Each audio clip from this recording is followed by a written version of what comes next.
So we're going to read Acts 27, starting at verse 1. And when it was decided that we should sail to Italy, they delivered Paul and some other prisoners to one named Julius, a centurion of the Augustine regiment. So entering a ship of I practice these, I promise you. I have no idea how to pronounce them. Adramyttium, we put to the sea, meaning to sail along the coast of Asia. Aristarchus, a Macedonian of Thessalonica, was with us. And the next day we landed at Sidon, and Julius treated Paul kindly and gave him liberty to go to his friends and receive care. When we had put to sea from there, we sailed under the shelter of Cyprus, because the winds were contrary. And when he had sailed over the sea, which is of Sicilia and Pamphylia, we came to Myra, a city of Lycia. And there the centurion found an Alexandrian ship sailing to Italy, and he put us on board. When he had sailed slowly many days, he arrived with difficulty off Cnidus. The wind not permitting us to proceed, we sailed under the shelter of Crete off of Salmone. Passing it with difficulty, we came to a place called Fair Havens, near the city of Lasea. Now, when much time had been spent and sailing was now dangerous because the fast was already over, Paul advised them, saying, "Men, I perceive that this voyage will end with disaster and much loss, not only of the cargo in the ship, but also our lives." Nevertheless, the centurion was more persuaded by the helmsman and the owner of the ship than the things spoken by Paul. And because the harbor was not suitable to winter in, the majority advised to set sail from there also, if by any means they could reach Phoenix, a harbor of Crete, opening toward the southwest and northwest, and winter there.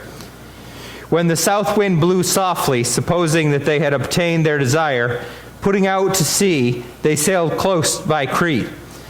Not long after, a tempestuous wind arose called Euroclydon.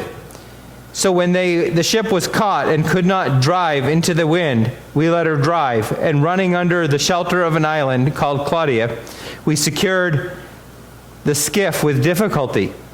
When they had taken it on board, they used cables to undergird the ship, fearing lest they should run aground on the Syrtis sands. They struck sail, and so were driven. And because they were exceedingly tempest-tossed, the next day they lightened the ship. On the third day they threw the ship's tackle overboard with their own hands.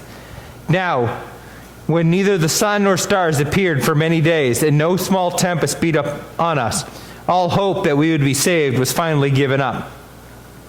But after long abstinence from food, then Paul stood in the midst of them and said, "Men, you should have listened to me, and not sailed from Crete, and incurred this disaster and lost.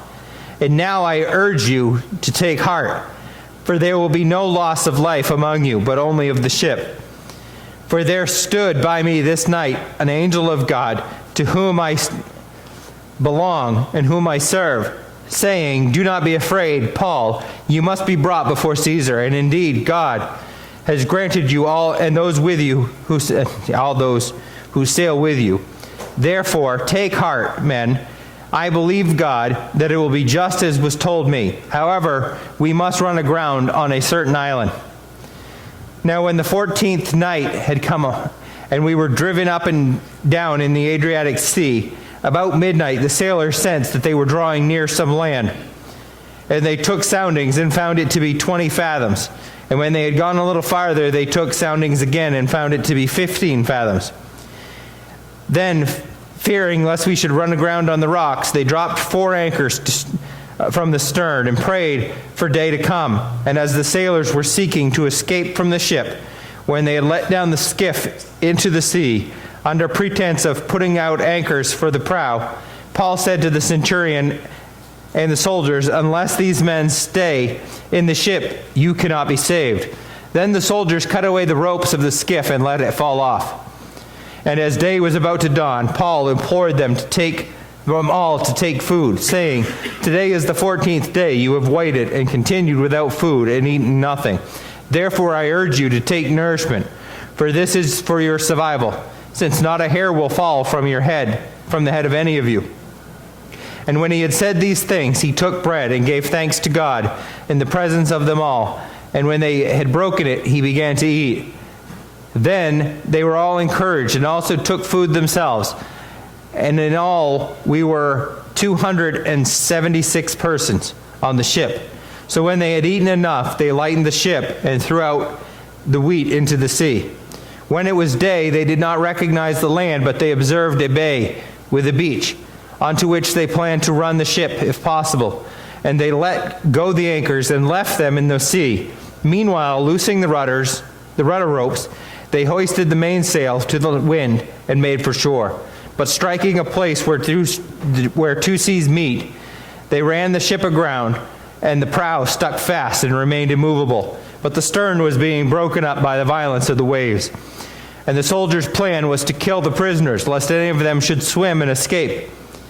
But the centurion, wanting to save Paul, kept them from their purpose and commanded that those who could swim should jump overboard first and get to land, and the rest, some on boards and some on parts of the ship. So it was that they all escaped safely to land. Sounds like a great day to go sailing, doesn't it? Today might be, but all sea adventures are an adventure, aren't they? With the ocean comes the good and the bad.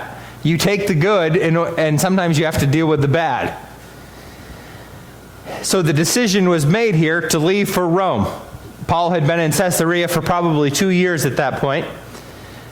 And who was sending them ultimately to Rome? God was. But that didn't make the journey easy, did it? This is normal, unfortunately. It's normal that when we follow God, everything doesn't go simply.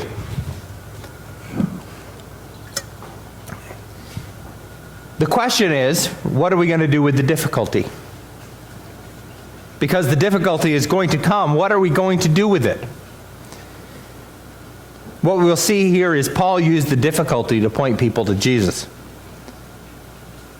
And at the end, I want to give us a few points that we can take from this and build on that as well in our own lives. It says here that Julius was the centurion of the Augustan regiment. No, I don't think that was Augusta.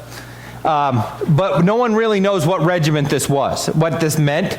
There wasn't a specific designation, but it was likely an honorary title given them due to some success in some battle or whatnot, likely gained from standing out. Note, as we read this, notice all the personal pronouns. There's a lot of we, there's a lot of us. That meant for sure that Luke was on this journey with Paul. Luke being the writer of this, it's likely that he came alongside when Paul was in Caesarea for 2 years and he was ministering to Paul. We also don't know how many people were with Paul. It's for sure there were more than just Luke and him. We know the one that's mentioned here is Aristarchus is with him, but there might have even been more. Isn't there something to being nameless in the service of God? We don't have to have our name in a book to give us recognition. It's just being nameless in there. Likely, though, this was the last cruise. I'm going to use the word cruise lightly.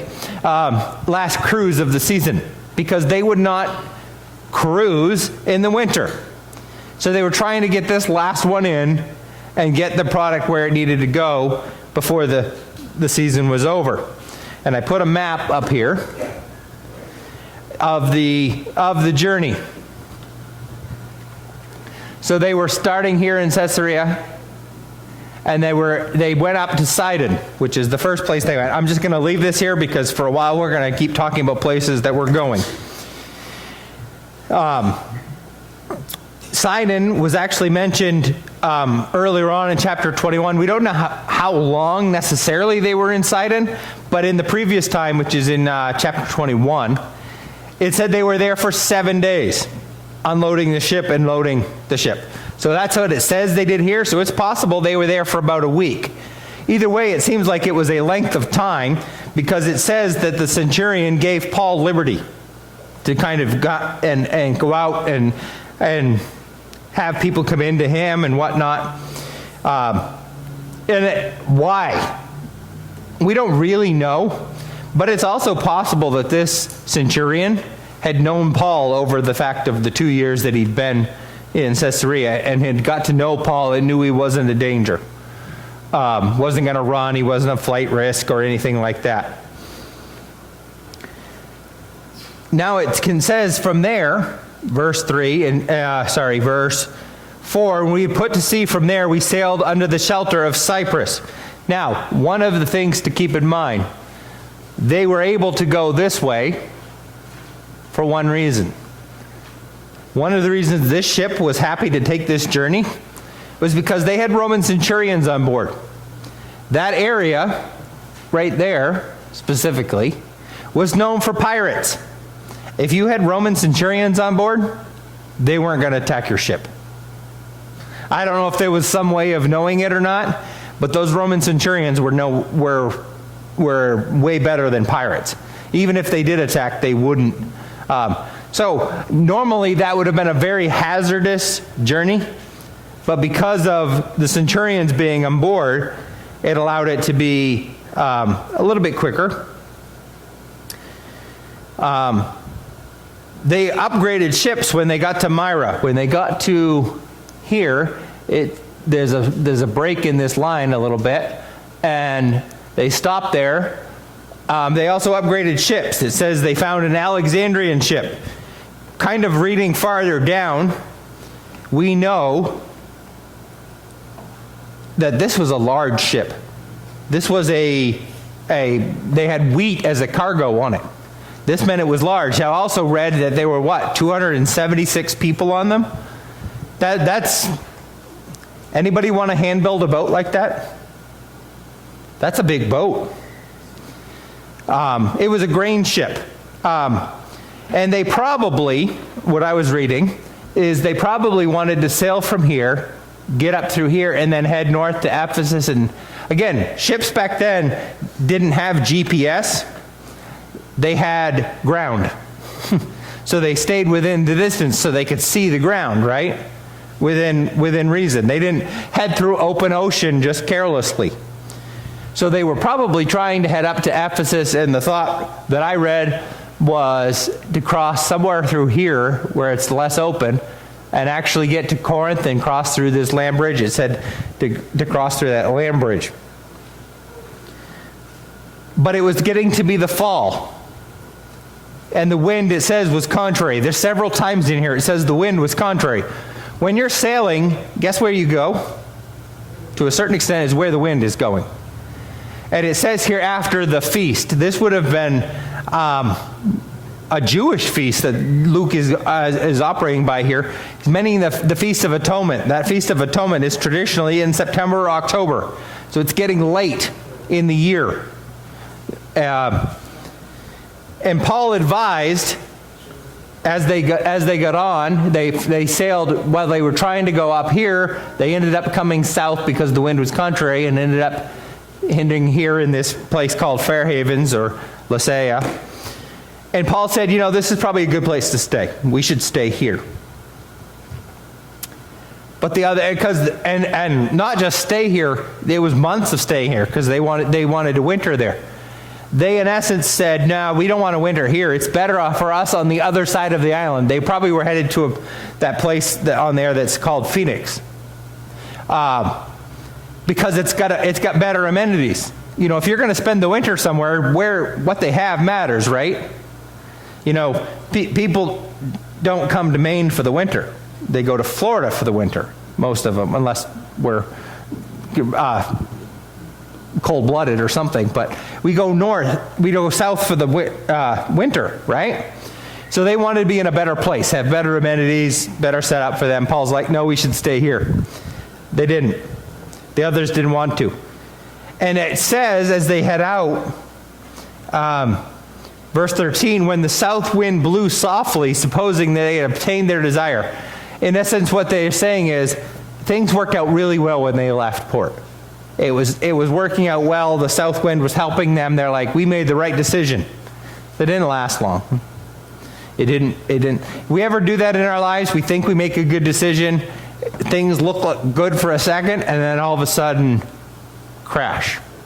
We didn't listen. Paul was giving wisdom, and who did they know Paul from? Paul was just another prisoner, wasn't he?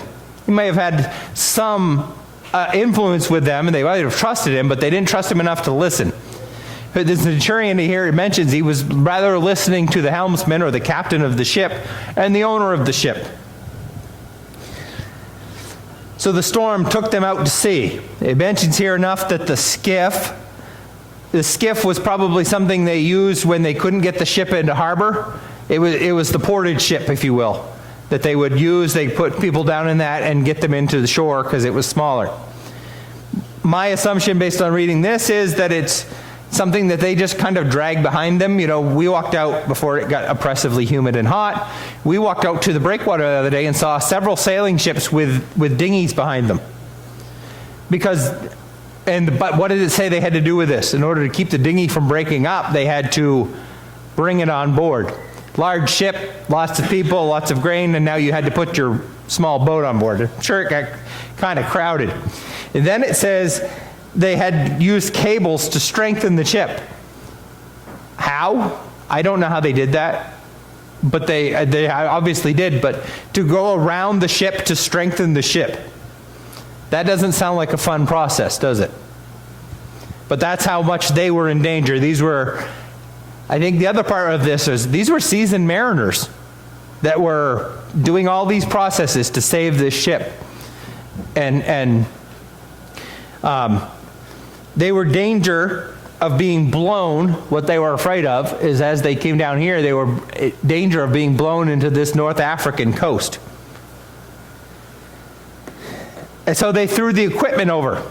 See, I threw a couple things here. They lightened the loads. They probably threw over everything except for the grain that they had. Again, they're thinking profit.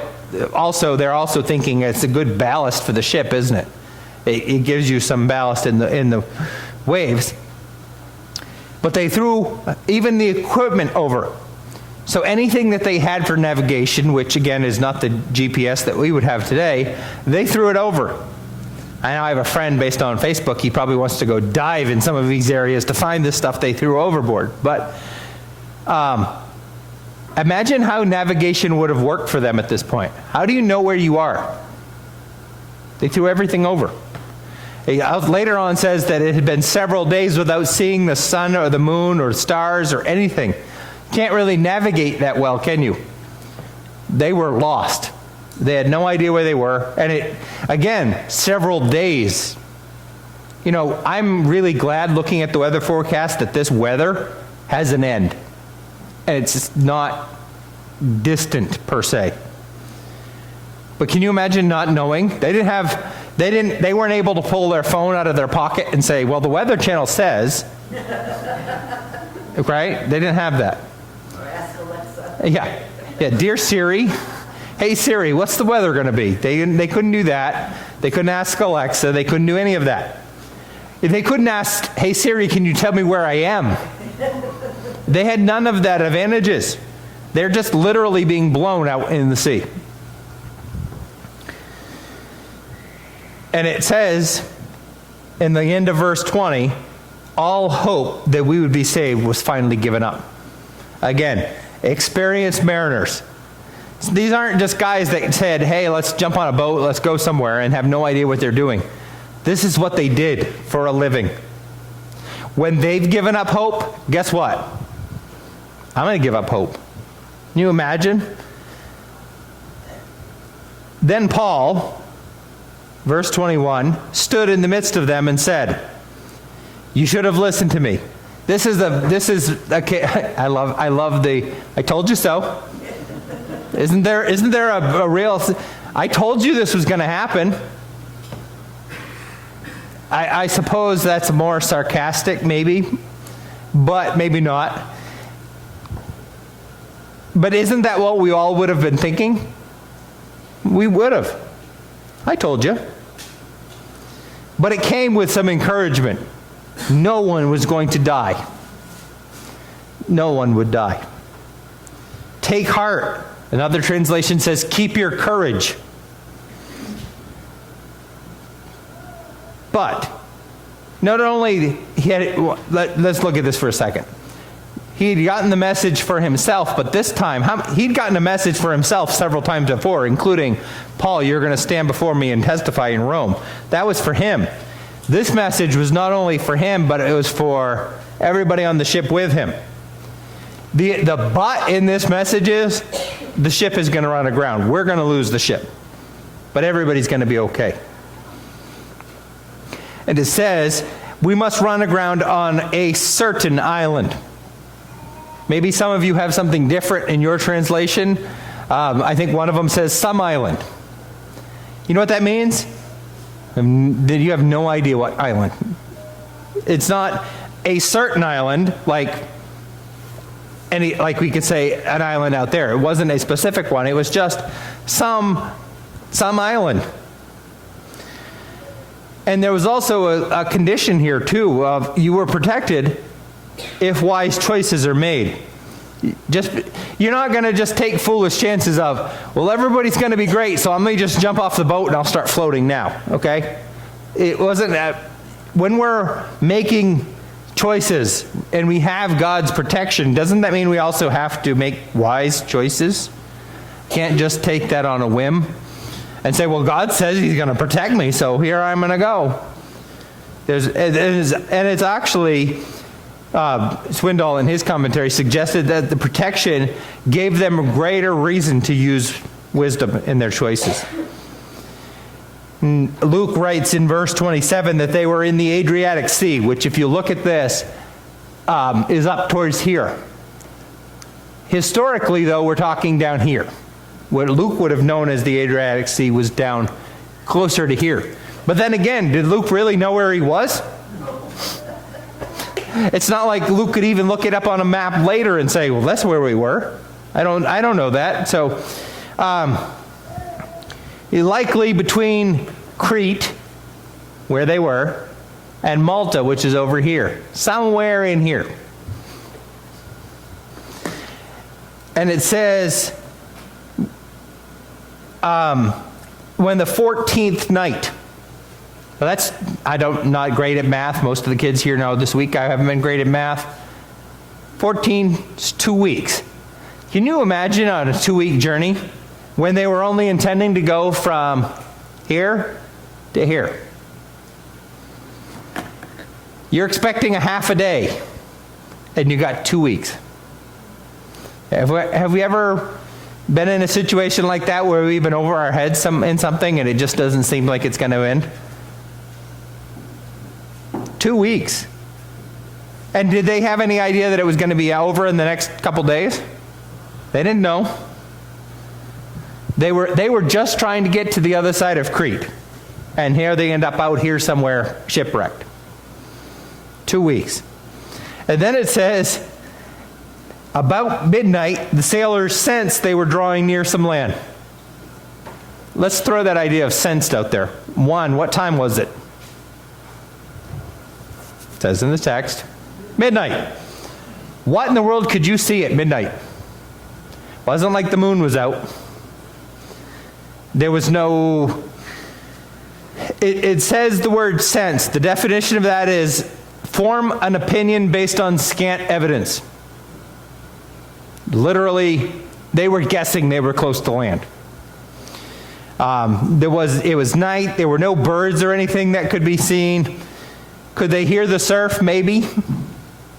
Was the smells maybe a little bit different? But it was scant evidence that they're like, yeah, we must be close to ground. So they threw down and had these fathoms. They figured out the fathoms. They took soundings and found it to be 20 fathoms. And then they gone a little farther and they took soundings again and found it to be 15 fathoms. Now, a fathom is factored at about this far, from fingertip to fingertip.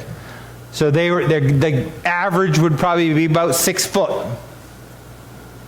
So at 6 feet and 15 fathoms, they were about 90 feet of water. So all they were doing was dropping something heavy down on a rope, and when it hit the bottom, pulling it back up. That's how far you were. So they were there about 90 feet of water. Now it says that they Fearing lest they should run aground, they dropped 4 anchors from the stern. How big is this ship if it's got 4 anchors? This is a big ship. Okay? And what the plan was, if you drop the anchors on the back, it would slow the ship down so it wouldn't just go ramming into it.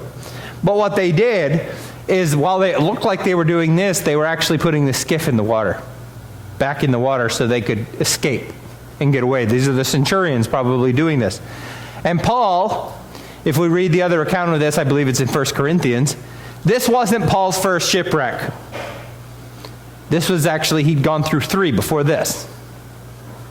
Paul's like, I know what you're doing. If anybody gets in that boat, they're not saved. This is where it's safe. So the Romans went out and cut the skiff off, and the skiff went away.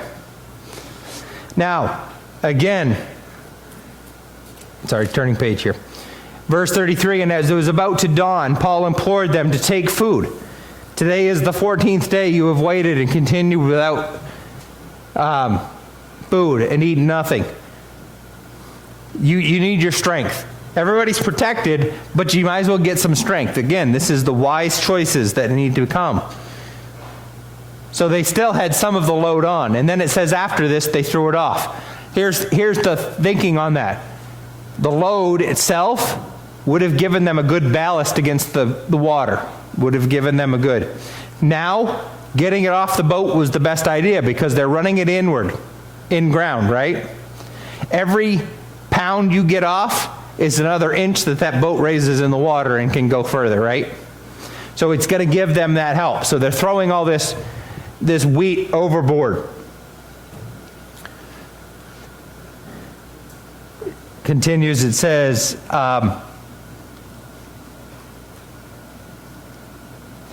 when it was day, they did not recognize the land, but they observed a bay and a beach. Does it really matter if you recognize the land at this point? Does it really? I didn't to them. They didn't recognize the land. They're just like, let's get off this boat. How many of us, I mean, when we get off a boat, can you imagine the sea legs of actually standing on something firm? And let alone the sea legs in the middle of a storm that you've been in for 2 weeks. Get me off this boat and get me over there. Right? That's what they're thinking. The common practice in that day, as it says here, was to the soldiers to kill the prisoners, because if they jump overboard, they can go anywhere. Now, they didn't have any idea where they were either. But the centurion wanted to save Paul. You know the other part of this that we could probably argue? Do you think he learned, the centurion did, that Paul might have something to say at this point? Because Paul's been right every time. That Paul might have something of value. Because Paul was consistent. Not only did he want to save Paul, but I think there's an aspect here of this is, Paul knows what he's talking about. Paul said everybody's going to be safe. Everybody's going to be safe. So let's go. So he kept Paul alive. Now again, the journey that was expected, I looked it up, was about 40 miles. Half a day to a day. And they've been out here for 2 weeks. Notice that as we get farther and farther into this story, the leadership disappears.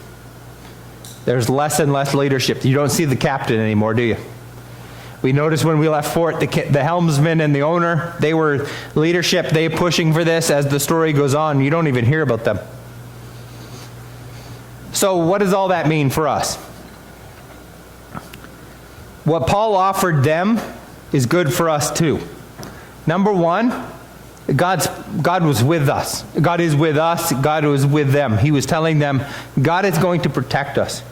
We know that Scripture says that I will never leave you or forsake you. Do we actually believe that? It's one thing to know the Sunday school answers, right, Donna? It's another thing to actually believe it. Now, does that mean we take and be foolhardy with our decisions? No, it actually should drive us to make more wise decisions. Really, what Paul was even telling them, because it says, verse 33, implored them to take food, saying that today is the 14th day you have waited and continued without food and eaten nothing. Therefore I urge you to take nourishment, for this is for your survival, since not a hair will fall from the head of any of you. And when he had said these things, he took bread and gave thanks to God in the presence of them all. And when he had broken it, he began to eat. The essence of that is, you need to celebrate because we know what God is going to do. We can celebrate in the middle of this difficult circumstance because we know that God is going to be in the end of this, right? Doesn't mean it's always going to be pretty. I'm sure the next few hours didn't go splendidly. But were they able to celebrate in the fact that God was going to do what he was going to do? And they couldn't stop it, really, could you? The only way to stop it would have been for them to do something outside of his will. So we can, in our mind, even when we're in the middle of incredible difficulty, celebrate knowing that, as the saying goes, we've read the back of the book, and in the back of the book we win. As long as we stay making wise decisions and doing what God wants us to do, where can we go wrong? Doesn't mean it's going to be simple. You know, they all got a little bit wet before this was over, didn't they? They were literally in the middle of it. Either they swam or they held on to wood or parts of the boat. But it was only a matter of time. What is time in the picture of God? Time is irrelevant, isn't it? So we know in the end that God is going to have good for us. What is time? We just got to get through the time. If we were to go back, let me pose it to you this way. If we were to go back and each one of us were to be on that ship today, it might be a little bit cooler. But if we were to go back, would we have any anxiety? Would we, really? Because we've read the end of the story. We know what Paul had told them, but we know it to be true, that God protected them. Would that change the way we acted, knowing that we're safe? I mean, we're still going to get wet. We're still going to be dealing with the wind and the waves and all of that. But would it change us knowing how it's going to end? We know how the end of this story is going to be. Is it going to change us? Struggles will come, but we can have confidence that he's with us. Second thing, Paul gave them hands-on encouragement. There was a physical things to do in what Paul gave them. Eat, do this. It's physical and tangible. The other part was stay in the boat. Words worked. Words didn't work that well 2 weeks earlier, did it? When Paul said, don't do this, don't do this. But now saying, he's acting on the promises of God. Do we act in our lives? Sorry, that was not me either. I don't know what that was. Somebody did. All right. I hit the remote at the same time. That was weird. But do we act on the promises of God? Because if we're not acting on the promises of God, why should anybody believe it? You know, and I've used this illustration before. I'm going to use it again. With my young people when I was a youth pastor, I looked at them and said, would you believe that I'm a professional soccer player? And the answer was, no, because I've seen you move. Right? Words don't mean anything if they can't be backed up. If we believe the gospel, shouldn't we be acting it? Shouldn't our lives back up what we say we believe? Words showed belief. I mean, the actions showed the belief, excuse me. The last thing is faith led to being calm. You know who the most calm person was on this boat and ended up being the leader by the time they get off? Paul. Because what he knew to be true changed him. And it became contagious. People followed. His calmness allowed him to be in. So the question is, what are people going to see in us? We're going to go out from here. We're going to go back to school in a few months, guys, or a few weeks. It's not that far away, is it? It's all right. We're going to go back to work. We're going to go back to work. We're going to go back to other things. What are people seeing in us? Are they seeing people that are completely bothered by everything that's going on around us? Because if you pay attention to what's going on around us, it's enough to give us anxiety. It's enough to give us fear. Have we read the back of the book? Do we know what's going to happen? Yes. Why are we fearful? Does that mean we don't work? Paul didn't stop doing things. There were decisions. He didn't just sit there and said, okay, God's going to be all right. We're just going to sit back and do nothing. He didn't do that, did he? Practical advice. But on the end, he wasn't worried about it, was he? Are we acting in that way? Are we wound up by what's going on around us? Are they going to see the good news in us? And even going back here, what he says, verse 22, and I urge you to take heart, for there will be no loss of life among you, but only of the ship. For there stood by me this night an angel of God, to whom I belong and whom I serve. Who was he testifying of? He was testifying of Jesus. In the midst of all this mess, he was testifying of Christ. Who are we testifying of? Again, and his actions backed it up, but you have to have both, don't you? We have to have both. You know, the statement is this, that to some people you may be the only Bible they ever read, but sometimes you have to say something. And most of the time you have to say something. Right? We have to get outside of our comfort zone and actually say it. Now, if the Bible they're looking at doesn't match what we're saying, then why say anything? But when the Bible matches when our lives match the Bible, we got to tell them about it. Paul didn't just sit back and go, oh, that's a good word. I like that. I read that. That's great for me. He'd come out of his devotions with a message for people, didn't he? And he spoke it. What are they seeing in us? Are they seeing a people that is confident in the promises of God, that are acting based on the promises of God, and that were changed by the promises of God? Heavenly Father, Lord, I thank you for who you are. I thank you for just the encouragement of your word. Lord, and again, this is a long and narrative story, but there's so much we can take from it. Lord, give us that strength and that encouragement as we go through the day. We ask you for all these things in your name. Amen.